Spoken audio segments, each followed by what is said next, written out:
Okay, all of you good morning. Mama class ta Manipuri Nongin Hantaki third terminal examination jiki oina aroiba chapter aroiba topic upu bakshi hariba para GC tongbra je takpa haubre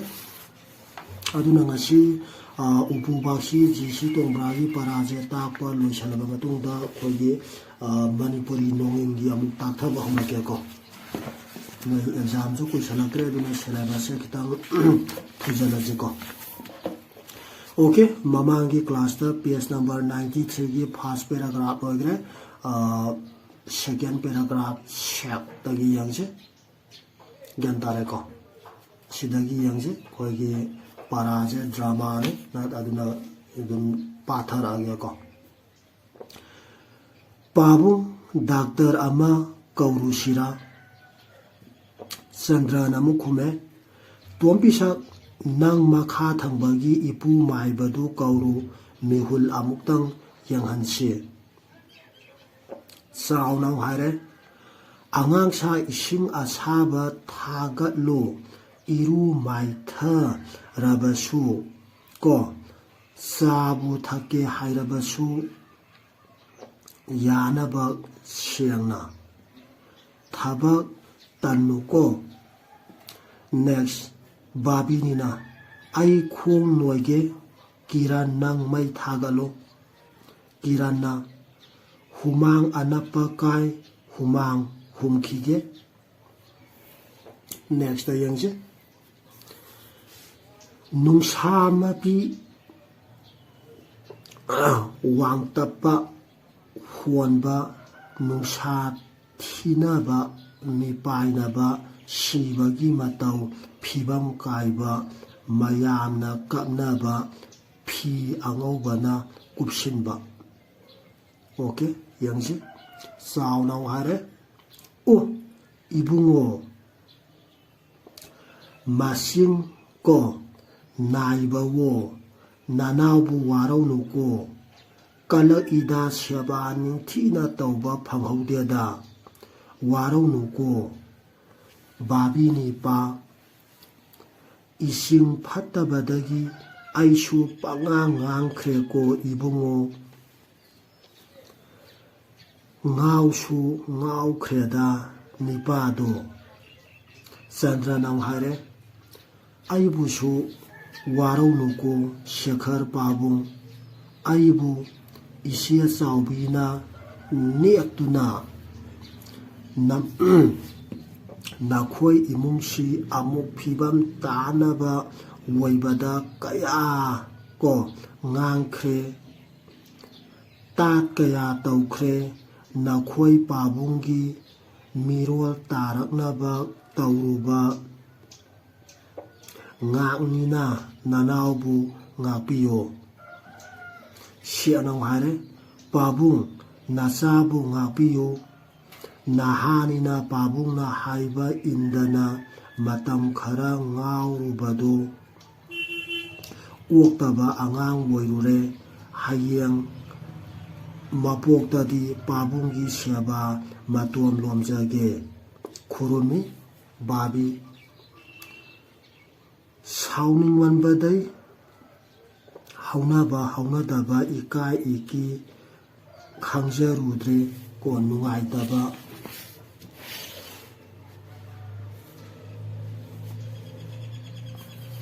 Kwoknaba Bajina Yaba Pakhangdo Laiba Yangjarure Nasabu Warau Apokpa Nungshiba Haiba Shidi Bajishu Khangbirani Yamna Ngauhan Bazane Kurome Sana Nanghare Baji Nasa Angau Babu Warau Binu Bajina Luna Taubiramba Nupi Masa Shibu Luna Taujaraga Ipagi Laman Koksage Kurume Matang Damuk Kiran Namu Harakadone Pabungi Karma Hiat Loibaga Nasadi Ipamda Sasarani Pabungna Yaramdaba Nasa Pakushigi Manakta Laijararoi Aduna Pabungi Laman Singba Saksage nachabu ngakpiyo. Next amuk tuam la hare o baji nachabu karamna laihau haibage khwaidai tuanba aingonda upu bakshi ko punna lauja hauro haibiramdaba karigino sananang haire bakshi du hangsine tuamba kari ko kari kaya yamna yaubage mi atai laktringaida ko yana hause masin manau sang hangdoi suathiraga mapagi puri khaude haidokpada nungdum khara una khara tarai mayamna ngakna yangnai siama siat amada karino khara iramba yangnai sana jauna siakna kari iramibadu launa parau mayamna mana thangatuna tanai sanana pai angangsa hingbada nungainaba ko taibang mina uwaidaba minamba kaya phajana ngangba tai ko siamba tai phajarabadi madu asumbani phajaba. Next yangji mayamdu mana thopa phibamda momon tauba yaw kapli tauba yaw ngakuna lai tumin nungi murti walambagum aroiba yukhal ko sing phau. Okay, drama ni loire ko mana piriba message di yamna phajare natra jisi tongragi na drama di khoigi haigre thagi jugai tawraga samasta leiriba asoiba mayam jingje masibu chumthopane ba magide aduna masina taibadi hayang ima ipa jingjina nakhoi aikhoibu sauna na ba yopi thapira ibani mahi masang tamhanbira ibani aduna hayang makhoina ahal loira aba upai lejadraba matamda makhoibu gantare ko shanto lambi leitre adagi nakhoigi matiang tauba ngamdre haidana tathi tawaina taubodo taubigano makhoigi ju thamoi palibani nakhoina pi ingai matamda ima ipa gi matiang support yaudana hingba ngamdabado adugumna makhoina ahloi aba matamda nakhoidagi pamibaje paisa nate nakhoigi minungsi dubani aduna hayang nakhoigi ima baba jingna ahloi aba matamda makhoi bo luna sana taubiyu nungsibiyu gantai ko haiba paraji buni masigi para upubaksi hariba parasina piriba message. Okay, mathang damu yangje Manipuri nasong gi oina lore hauji Manipuri Nongin damu yangji paraje loisalage ko paraju kuidre aduna chelaba sedum loisana ba kwanarage Manipuri Nongin gi oina sandauri baje mapan subalatam adum paiji ko khotang handaki third terminal examination ki syllabus utang khamina horaji Manipuri Nongin gi oina sangadori je mapan subalatam lere ko mapan subalatam lere Prithibigi angakpa ani gi matangda songthamani har singa gi para ama lere mathangda tara suba parada ahanjau gi malayam ama lere sina elangbam dinamani na ibani tara suba latam je adagi mathangdana taramathoi suba latamda jaliyanwala bag lere siju elangbam dinamani na ibani aduga aroibada taranithoi suba latam mahausabu ngak semba magi aibana songthamani har singa hairiba hauji Manipuri nasong gi oina tapul wale duna Manipuri Nongin gi mapan suba latam da yangjiko mapan suba latam tara suba latam tramathoi suba amadi trainthoi suba paramari jawali aduna paramari jadon mathang chatharage adum takthar age loisalajiko dum Google Meet da stum ne gi wacha jingna phajana tae aduga loina offline da stum phajana tae sigi online gi jaga chu mathau bodi tadre ko adu boy ayanba knowledge phangana bagidamakta adum tasalu ko do. Okay, yanji page number 46 da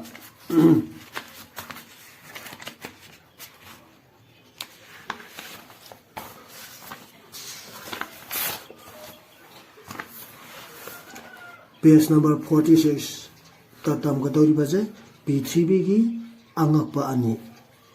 Okay yangaziko Prithibigi angakpa ani gi matangdani hauji tamgadoribase aibana chongthamani harsingani ko mapan subalatam Prithibigi angakpa ani aibana chongthamani harsing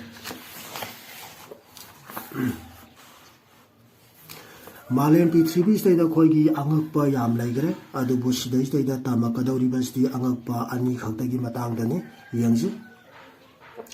Malem gi laimai gi akoibada haukraba itihas ki tangka kayada taibang mina siamlamba angakpa kaya lairameba laikodom makhoi adu mathang mangkhiba natraga mutkiba kaya yaukhreba matamgi irwanungda jantai ko matamgi irwanungda mutkiba mangkhiba kaya amasu laigre aduga ngasi phawbada muttana mangdana laiba kaya amasu lairiyaba ngallingai matamda launaramba angakpa tariat ki manungda gizagi ko pyramid singda mangai haureba yantai ko ngallingai matamda launaramba angakpa tariat ki manungda gizagi pyramid singda mangai haureba haibadi ayambana loinanaba matamgi khongwai matung ina loinaba mutkhre mangreba ko matamgi nongju nungsajna masa matomta automatically kai thajarakiba mang thajarakiba amadi matamgi modernization civilization gi matung ina yakhai thingai giba jantai ko du anau ama sajalakpa mawongdo modi tawrapa syamtorapa mayam ama tawre na tana maphamdo thugairaga atopa mafam ama wonthokibana singba mayam ama tawre aduna mayam tugi manungda gizagi pyramid singda mangai horeba yangsi adubu handakta miyamgi bot launa duna Prithibigi angakpa tariat khangat khreba jantai ko ahanbagi angakpa tariat tudi ayambana loinba mangre gizagi pyramid singda mangai hore adubu handakta miyamgi bot launa duna Prithibigi angakpa tariat amu khanga khreba ko madugi manungdagi ani khak laukhali kari no haibada yangasi ahanbada China-gi achauba chakpal ko Great Wall of China na haibadune ko yangsi achauba chakpal asi amukta kadriba makhai China-gi President Mao Zedong na hairambani nahak asyangba mi waidri haidana gantai ko munataji China-gi President Mao Zedong na kari hairam mi haibataragadi achauba chakpal asi amukta kadriba makhai nahak asyangba mi waidri haina hairameba jantare ko nahak asyangba mi waidri achauba chakpal asi amukta kadri makhai nahak asyangba mi waidri haibase kanana hairambagi haibataraga sumo China-gi President Mao Zedong na hairameno haigadoine hairiba asi sumi maramdi kanamatana China-gi achauba chakpal asi Prithibigi khwaidagi ngakpasingi manungda amani haibasi karigumba amattagi anaba yauraktrayaba yangziko mathang dum patharake nung siak amasung laibakna saba pal asi pak sauraba China-gi lam phauduna thiakna koina sialeba China-gi achauba chakpal je kaina sage haiba taragadi sikhunggadoni ko nung siak amasung laibakna sai aduga China-gi karam famjingda phauduna thiakna koina sianbagi hairagana China-gi pak sauraba gendare ko pak sauraba lamje phauduna sialen haigadoni ko sahi lising kaya marungi mamang sakhiba chakpal dugi saruksing haujisi uba phangliba gendare ko Sahi lising kayamuki amanda sagi ba chekpalni kayamu yamna phajana sekshalna saramgani haibada dum khoi sana khangba yare hauji phawbada karigumba ama phawba destruction tawduna yakhai thingaiba yaudana phajana uba phangiyeba Mashi yangubada kok ngaudaba ngamdeba ko phajamandana yangji haining ai leitana sauraba hingsabagi saktamneba China gi sekpal jibu kariga sangdamnabagi haiba taragadi haining ai leitana sauraba hingsabagi saktamga sangdamnai haina khungadoine Masina marubhumi napi hauba lamhang singjau amasung awangba lampa kaya phawduna seleba China gi asoba sekpal sina kari phawduna senbagi haiba taragadi marubhumi napi hauba lampa singjau amasung awangba lampa kaya phawduna seliyana khungadoine Next yangsi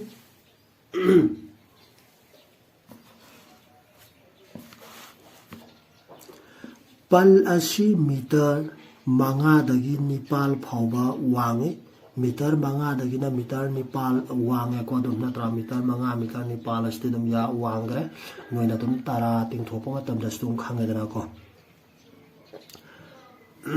China gi sekpal je kaya na wangi haba taragadi meter manga dagi na nipal phawba wangi khungadoni matang sana ngaknaba Migi awangba sangsing saduna layaba Gandai ko hariba sekpal jibu ngakna nabagidamagta matang sana migi awangba sangsing habadi potha pham sang kholi in mithung sanga habado gandai ko adugumba jingje saduna layaba Mathangta yangje ngallingai matamdagi inglaba ningthamgi matamda Natraga sarba kalian ginung sada meter mari pakpa sekpal mathakta laiba lambida hangat handa satuna yaknaba landarakpa sanglameba Masai khangre China gi asoba sekpal sigi awangba kaya no wangge haba taragana mafam dugi matungina meter manga dagina meter nipal phawba wangi hare aduga magi apakpa na kaya pake haba taragana mu meter mari stum paini ko aduga hariba meter mari pakpa sekpal mathakse masdai daida lairiba lambi daida hangat handa satuna yakna balandara pajingdo sangine aba Gandai ko Saida sangaga yana bana loin ba question labanina sabal khaja lagadi koina sa san sangba ngamde yajana bijino sa thopa ngamde natra admata na yungi wall fencing khaja ba taragadi huran ba mi phataba ka doba sangba ngamde posai nga mangba ngamde dana ko admata na sigi sekpal je ba khoi gi China staida to palai ba singa landara pa ka dero pado madubo protection tawna bagi nga sena na bagi de tani ko tawri je aduga sidai mathak sidai moina lami thamaga ngata sathok sasin tawraga nongjunu sakha ta mi khaidona raga sathok sasin tawraga makhoi gi yakna ba jing lakpado irai laina uredana ko mathak ta gi yangdara barina aduna mathak ta gi yangdara barina irai laina urabarina makhoi gi yakna ba jing do makhoi bu adubu defeat tawna ba gi mathi ba pina ba gi damakta sagi ba sekpal ni ko yangji 상나박 상승 아시 쿠수 라이 하이제 쿨라이 하되니고 쿠수 쿨라이 빠이나바 라미 탐나바 아마숭 아투아빠 상다 파우 딱나바기 마이쿠 타갓 탐수 오이라메바 깐다이고 adagi moigi sidai lambi sidai koigi mi sangna bak sangjing saeba ko sang sai dagi marang karigino haba taragadi khusu khulai paina ba lami thamna ba amasung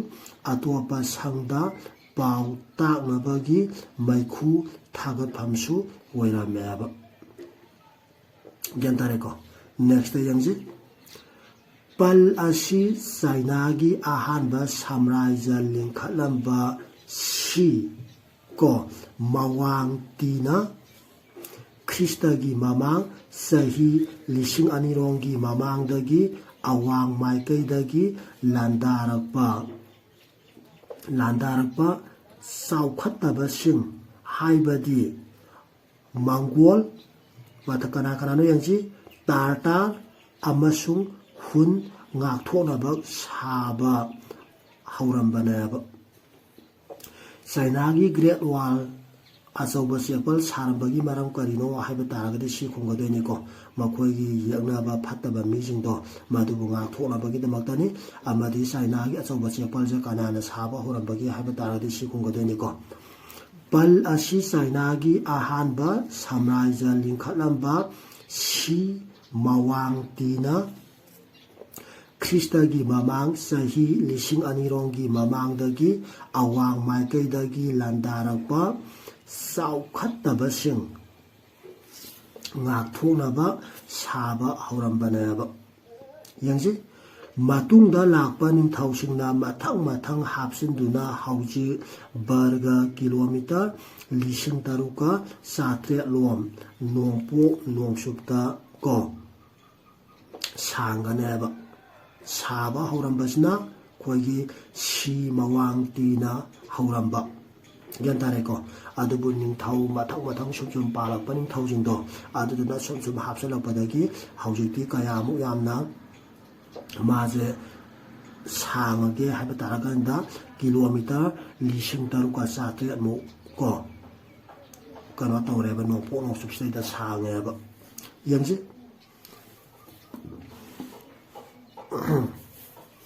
अहानबा लेरंबा पल मसा सामजिनरगा साखिबनी असुमना तौबदा सही कुनमुक सांखियेबा चाइनागी sepal अचौबा sepal साब तमदा सही कयामुक संगे हाइबा तारगदी सही कुलमुक संगेन हाइगदोइनिको हौजिक Chinese सिंगना चाउथोकसै मदुदी Meena साबा पोसाकसिंगी मनुंगदा अहांगबा को नोंथक्तगी यंगथरपदा उबा ngamlibasi masidaneaba चाइनीसना चाउथोकचबगी मरम करिनो हाइबा तारगदी खोयि मीना साबा पोसाकसिंगदने अहांगबदा एरोप्लेन केका तोंगा यंगा चटपा एरोप्लेन केका तोंगा चटपा मतमजेदा अहांगबदगी यंगदरपा मतमदा उबा ngamliba पोसाकसे मोगी अचौबा चेपलसे खक्तनि अतै अमबा उबा ngamदेको मसिगिदमक्ता मखोयना चाउथोकचयेबा ओके चाइनीस अमगी मफमददी अचौबा पल असि मिओइबगी लिंगजेल अमसुंग खांगबा ngambagi खुदामनि हाइना लौनायबा गन्दाइको चाइनीस अमगी मफमददी अचौबा पल असि गारिनि हाइना लौनाबगी हाइबा तारगदी मिओइबगी लिंगजेल अमसुंग खांगबा ngambagi खुदामनि हाइना लौनायना खुंगदोइनि मासिगी मासी अमदा इदुना थेली मतम अमदा यक्नाबा ngakthoknaba सारंबा ngasiदी Masina पृथ्वीगी me पुनमक मफम असिदा me पुलहलरे हाइदना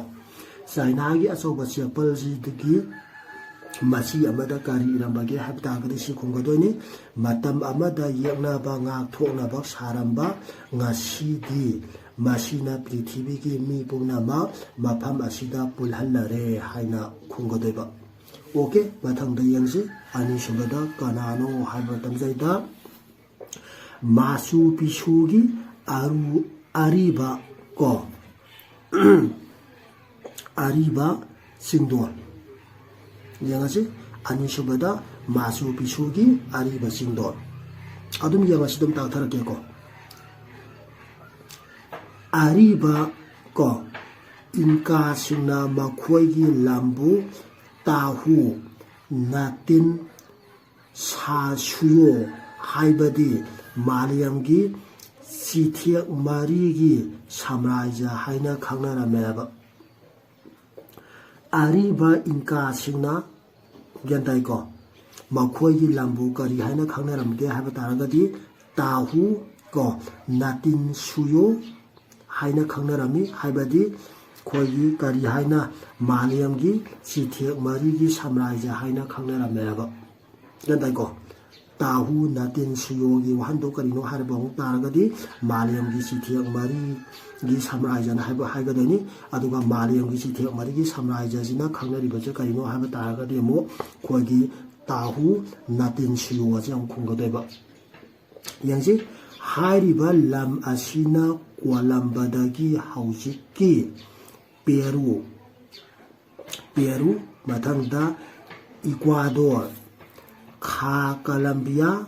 Bolivia Awang Argentina amasung Chile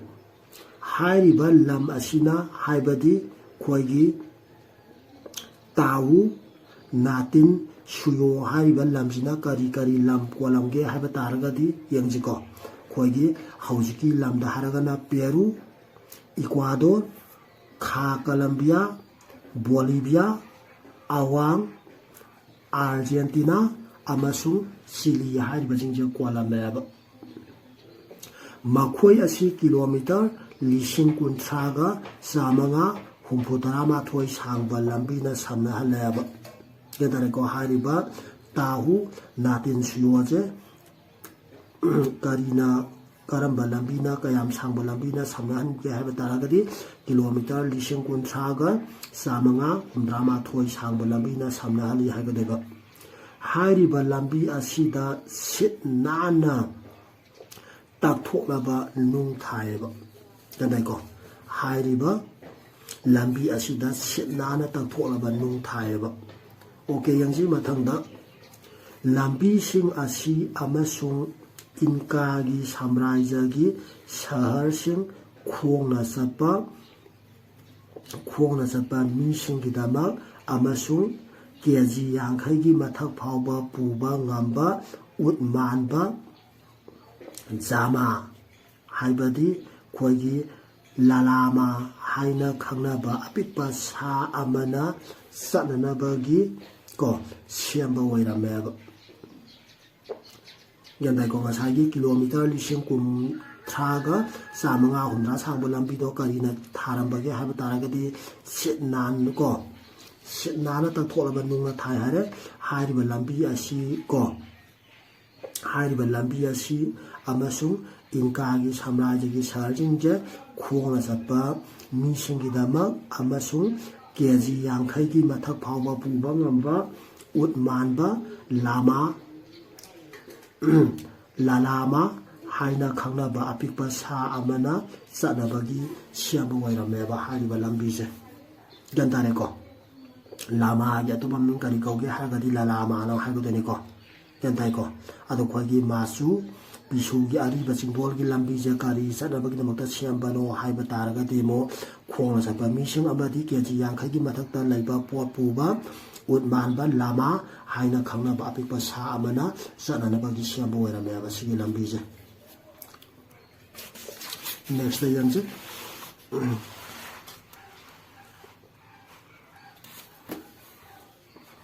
Satliba Misaksing Laibaki Yaitong Khandongba Masak Naiba Misak Ngakta Wairameba Ko Loina Lona Satliba Misingju Asamba Mi Abona Teko Yantabra Khoigi Laibaki Yaitong Phamdongba Masak Naiba Misak Ngakta Neba Sigi Lambi Seda Satlija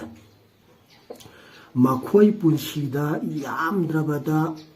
Abu Khaktangdi Samraja Adugi Apikpa Raja Singdagi Latuna Tahu An Ko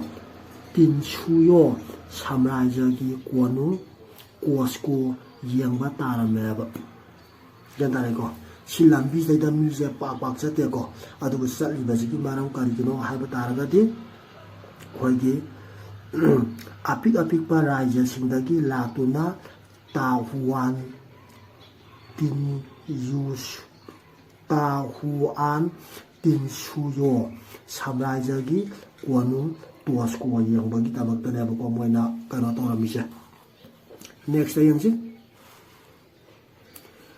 Lainingi Amasum Iswar Pangnabagi Tonganba Saktam Ama Laurami Sanana Numitki Humang Amasum Lupana Thagi Pi Inka Singi Lainingdi Mahausagi Pangal Anina Thaugatlame Madudi Numit Amasung Tha ꯏꯟꯀꯥꯁꯤꯡꯒꯤ ꯂꯥꯏꯅꯤꯡꯗꯤ ꯀꯔꯤ ꯇꯧꯔꯝꯕꯒꯦ ꯍꯥꯏꯕ ꯇꯥꯔꯒꯗꯤ ꯃꯍꯧꯁꯥꯒꯤ ꯄꯥꯡꯒꯜ ꯑꯅꯤꯅ ꯊꯧꯒꯠꯂꯝꯃꯤ ꯍꯥꯏꯒꯗꯣꯏꯅꯤꯀꯣ ꯍꯥꯏꯕꯗꯤ ꯃꯗꯨꯗꯤ ꯅꯨꯃꯤꯠ ꯊꯥꯁꯤꯕꯨ ꯃꯣꯏꯅ ꯃꯣꯏꯒꯤ ꯂꯥꯏꯅ ꯂꯥꯠꯄꯗ ꯑꯗꯨꯝ ꯈꯣꯏꯁꯨ ꯑꯗꯨꯝ ꯈꯣꯏ ꯍꯧꯁꯤ ꯈꯨꯔꯝꯃꯤꯗꯅꯀꯣ ꯅꯨꯃꯤꯠ ꯊꯥꯁꯦ ꯑꯌꯨꯛ ꯍꯧꯔꯛꯄꯗ ꯁꯨꯖꯗꯦꯕ ꯈꯨꯔꯝꯃꯤ ꯅꯠꯇ꯭ꯔꯥ ꯅꯨꯃꯤꯠ ꯇꯥꯔꯛꯄ ꯃꯇꯝꯗ ꯇꯨꯝꯃꯝꯗꯥꯏ ꯃꯇꯝꯗ ꯑꯗꯨꯝ ꯊꯥ ꯈꯨꯔꯝꯕꯁꯤ ꯑꯗꯨꯝ ꯆꯠꯅꯩꯌꯦꯕ ꯑꯗꯨꯝ ꯑꯩꯈꯣꯏꯒꯤ ꯃꯩꯇꯩꯗꯁꯨ ꯑꯗꯨꯝ ꯑꯅꯤ ꯑꯁꯤ ꯇꯥꯏꯕꯪ ꯑꯁꯤꯗ ꯁꯛꯂꯣꯟ ꯀꯌꯥ ꯃꯔꯨꯝ ꯂꯧꯗꯨꯅ ꯂꯩꯔꯤꯕ ꯅꯠꯇ꯭ꯔꯥ ꯅꯨꯃꯤꯠ ꯊꯥꯁꯤꯗ ꯅꯠꯇ꯭ꯔꯥ ꯃꯣꯏ ꯑꯅꯤꯅ ꯂꯣꯏꯅꯕ ꯑꯩꯈꯣꯏꯗ ꯑꯉꯝ ꯑꯉꯥꯟ ꯄꯤꯕꯤꯗꯅ ꯇꯧꯕꯤꯔꯤꯅꯦꯕ ꯅꯠꯇ꯭ꯔꯥ ꯃꯈꯣꯏ ꯑꯗꯨꯗꯤ ꯁꯅꯥ ꯂꯨꯄꯥ ꯅꯨꯄꯥ ꯅꯨꯄꯤ ꯑꯃꯁꯨꯡ ꯑꯏꯪ ꯑꯁꯥꯅꯦꯕ ꯅꯠꯇ꯭ꯔꯥ ꯑꯩꯈꯣꯏꯒꯤ ꯅꯨꯃꯤꯠ ꯊꯣꯛꯂꯛꯄ ꯃꯇꯝ ꯑꯌꯨꯛ ꯅꯨꯡꯊꯤꯟꯒꯤ ꯃꯇꯝꯁꯤꯕꯨꯅ ꯁꯅꯥꯒ ꯆꯥꯡꯗꯝꯅꯔꯦ ꯑꯗꯨꯒ ꯅꯨꯃꯤꯗꯥꯡꯒꯤ ꯊꯥ ꯊꯣꯛꯄ ꯃꯇꯝꯁꯤꯕꯨꯅ ꯂꯨꯄꯥꯒ ꯆꯥꯡꯗꯝꯅꯔꯦ ꯑꯗꯒꯤ ꯑꯃꯨꯛꯁꯨ ꯅꯨꯃꯤꯠꯁꯤꯕꯨꯅ ꯅꯨꯄꯥ ꯄꯟꯊꯧꯒ ꯆꯥꯡꯗꯝꯅꯔꯦ ꯊꯥꯁꯤꯕꯨꯅ ꯑꯩꯈꯣꯏꯅ ꯅꯨꯄꯤ ꯀꯣ ꯏꯃꯥꯒ ꯆꯥꯡꯗꯝꯅꯔꯦ ꯑꯗꯒꯤ ꯑꯃꯨꯛ ꯑꯌꯨꯛ ꯅꯨꯡꯊꯤꯟꯒꯤ ꯃꯇꯝꯁꯤꯕꯨ ꯀꯣ ꯅꯨꯡꯁꯥ ꯁꯥꯕꯅꯤꯅ ꯑꯩꯈꯣꯏꯅ ꯑꯁꯥꯕ ꯃꯇꯝ ꯑꯗꯨꯒ ꯅꯨꯃꯤꯗꯥꯡꯒꯤ ꯃꯇꯝꯁꯤꯅ ꯑꯃꯨꯛ ꯊꯥ ꯊꯣꯛꯑꯦ ꯅꯨꯡꯁꯥ ꯁꯥꯗꯕꯅꯤꯅ ꯑꯌꯨꯛ ꯑꯁꯥ ꯁꯤꯒꯁꯨ ꯆꯥꯡꯗꯝꯅꯩꯌꯦꯕ ꯒ꯭ꯌꯥꯟ ꯇꯥꯏꯀꯣ ꯅꯨꯃꯤꯠ ꯊꯥꯁꯤꯕꯨ ꯀꯔꯤꯒꯁꯨ ꯆꯥꯡꯗꯝꯅꯒꯦ ꯍꯥꯏꯕ ꯇꯥꯔꯒꯗꯤ ꯁꯅꯥ ꯂꯨꯄꯥ ꯅꯨꯄꯥ ꯅꯨꯄꯤ ꯑꯃꯁꯨꯡ ꯑꯏꯪ ꯑꯁꯥꯒꯁꯨ ꯆꯥꯡꯗꯝꯅꯩꯅ ꯈꯨꯝꯒꯗꯣꯏꯕ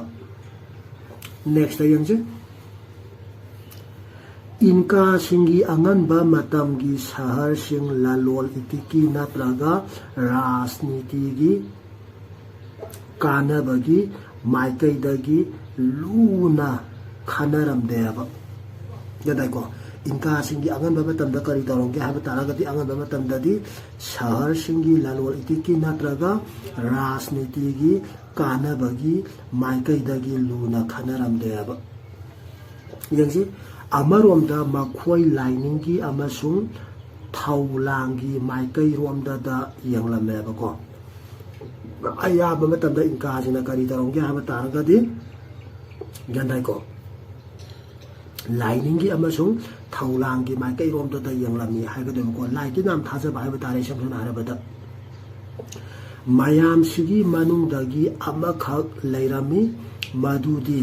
ꯅꯤꯡꯊꯧ ꯃꯆꯥꯁꯤꯡ ꯏꯟꯀꯥ ꯂꯥꯏꯅꯤꯡꯒꯤ ꯈ꯭ꯋꯥꯏꯗꯒꯤ ꯋꯥꯡꯕ ꯄꯨꯔꯣꯍꯤꯠ ꯑꯃꯁꯨꯡ ꯂꯥꯏꯃꯤꯡ ꯂꯧꯔꯕ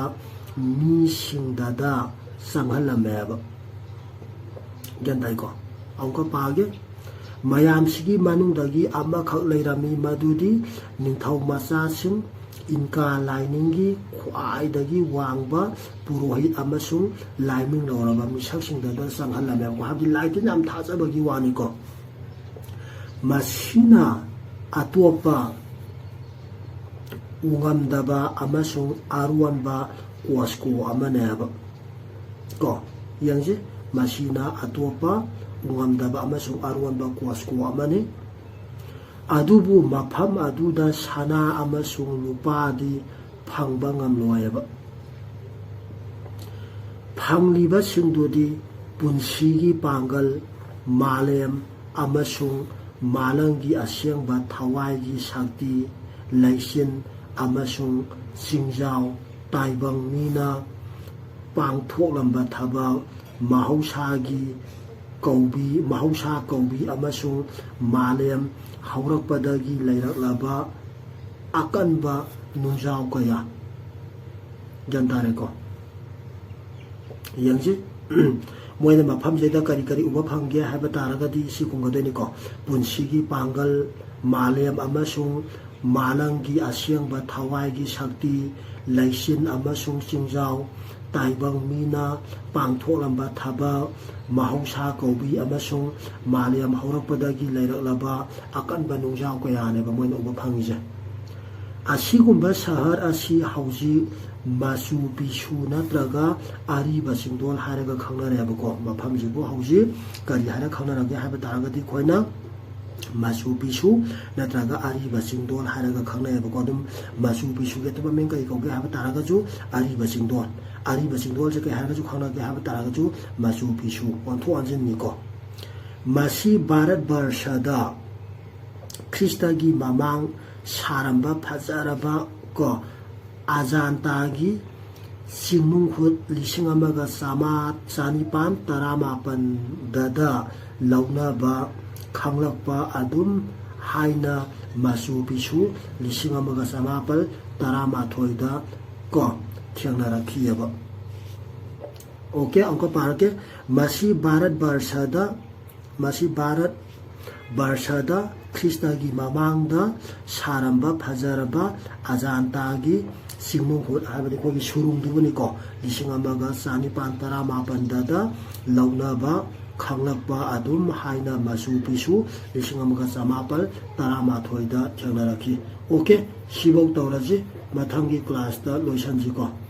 okay all of you thanks